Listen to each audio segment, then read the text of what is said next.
le monde tourne. Direction la Birmanie, refusant de tirer sur leurs concitoyens. Les informations pullulent.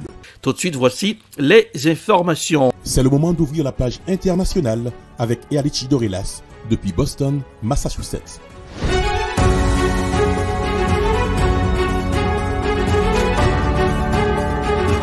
Mesdames, Messieurs, bonsoir. Bienvenue dans la page internationale au grand journal du 14h. Bon début de week-end à tous et à toutes. Depuis la newsroom, dans la capitale des grandes universités du monde, Boston, Massachusetts, Erlichi Dorelas, pour présenter la page internationale. À Jacques Mel pour le grand journal, Joël François Robbins assure les manœuvres techniques. Bonsoir aux auditeurs de la radio évangélique Hosanna, 102.3 FM à Jacques Mel.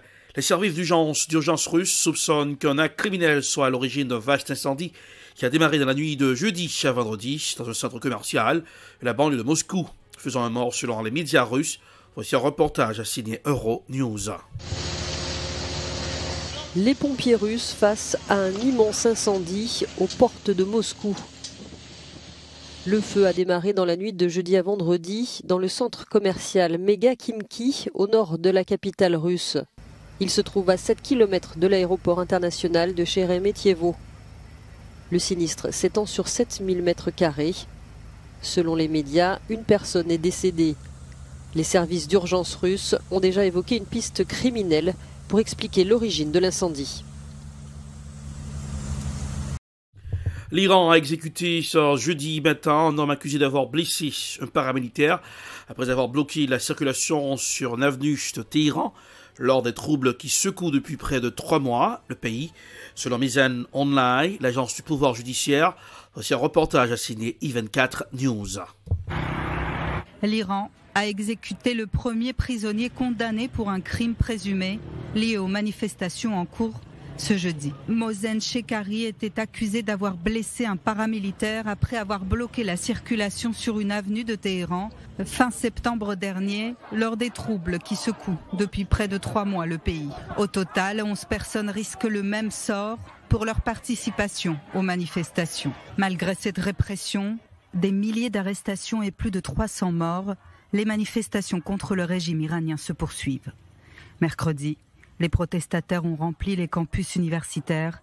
Les rues et les entreprises à travers le pays ont été fermées, alors que les Iraniens célébraient la journée des étudiants. Journée qui commémore le meurtre en 1953 de 3 étudiants universitaires par les forces de police du Shah. Certaines organisations de jeunesse ont appelé à transformer cette journée en une journée de terreur pour l'État. Sur ces images, des étudiants de l'université Ferdowsi de Mashhad ont scandé « Si une personne est tuée, 1 millier de personnes seront derrière lui ». Des étudiants qui auraient été dispersés par les forces de sécurité. Dans le même temps, le président iranien s'est rendu à l'université de Téhéran, un des centres de contestation, pour prononcer un discours devant un parterre d'étudiants, visiblement choisis sur le volet. Ils pensent que l'Iran est comme les autres pays qui pourraient céder aux émeutiers. Ici, nous avons des hommes et des femmes éduqués. Non, les étudiants iraniens ne laisseront pas les manifestants faire ce qu'ils veulent. Les jeunes Iraniens sont à la tête de cette vague de contestation en cours depuis la mort en détention le 16 septembre dernier de Mahsa Amini, une jeune femme d'origine kurde de 22 ans, arrêtée 3 jours auparavant par la police des mœurs pour non-respect du code vestimentaire imposé aux femmes en Iran. L'affaire Brittney Griner, retour à la maison pour la star du basket américain. Brittney Griner, libérée d'une colonie pénitentiaire russe contre l'ex-marchand d'armes russe Viktor Bout, détenu depuis 10 ans dans une prison américaine. L'échange est critiqué par les rangs républicains aux États-Unis. Voici un reportage signé TV5 Monde.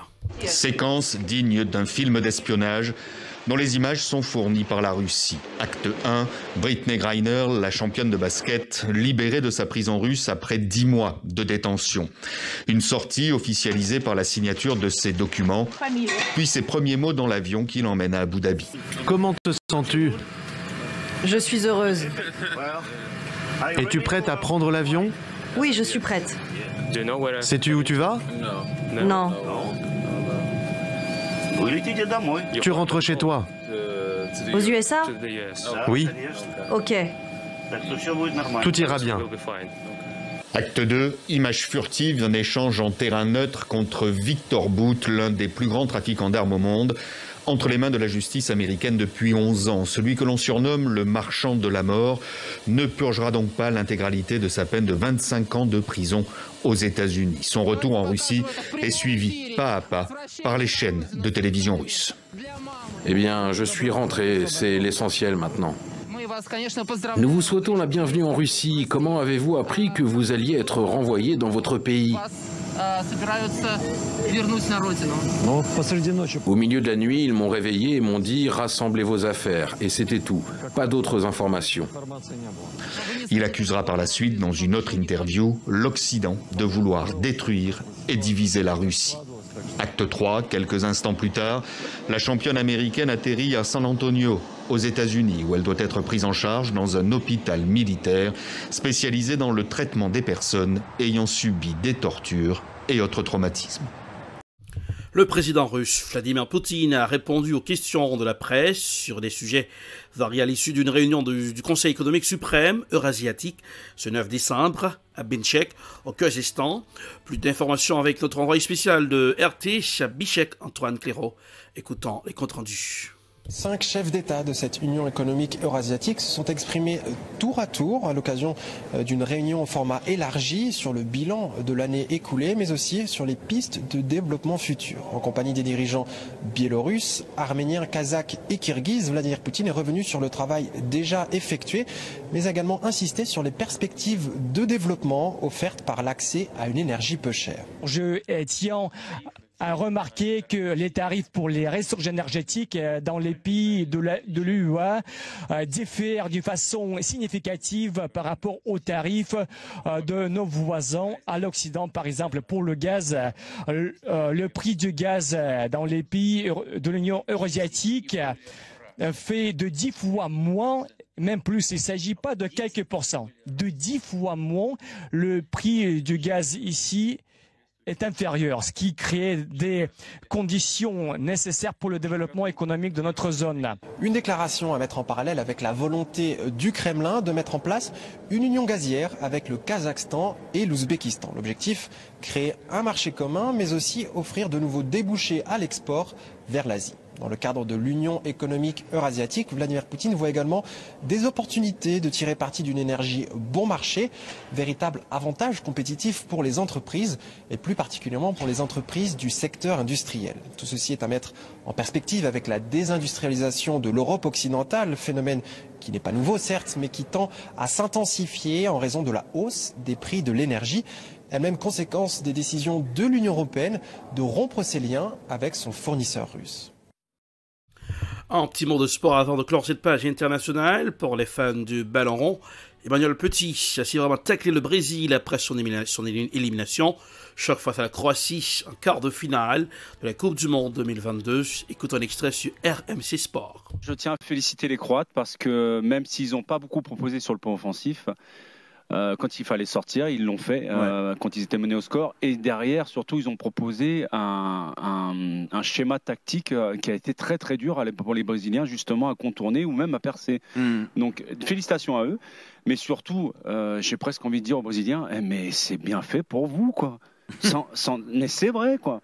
Alors, par rapport à quoi, bien fait? Je vais te dire, Liva Lakovic, il a réalisé encore des exploits incroyables. Sur toutes les occasions, la plupart des tirs ont été cadrés. Il s'est toujours trouvé sur la trajectoire. Donc, félicitations à lui. En plus, il a été extrêmement décisif, encore une nouvelle fois, sur les pénaltys. Pourquoi je dis bien fait pour eux?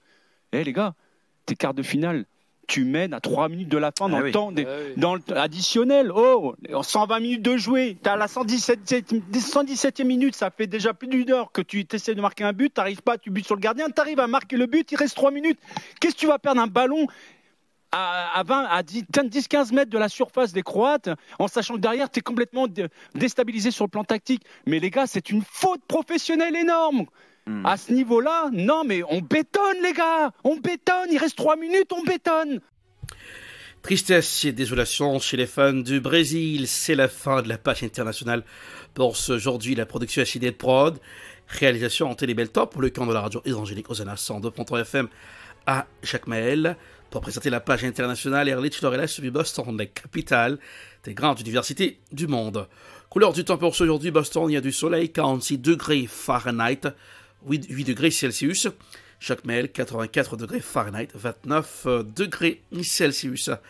Bonsoir Jonel, bonsoir aux Bans, bonsoir aux auditeurs à la radio évangélique Hosanna 102.3 FM à Jacmel. Et un autre match de foot, l'Argentine face à la Hollande. Croisons les bras, c'est le Hautensi. Bonsoir et bon week-end, à lundi. C'était la page internationale avec Erlich Dorelas.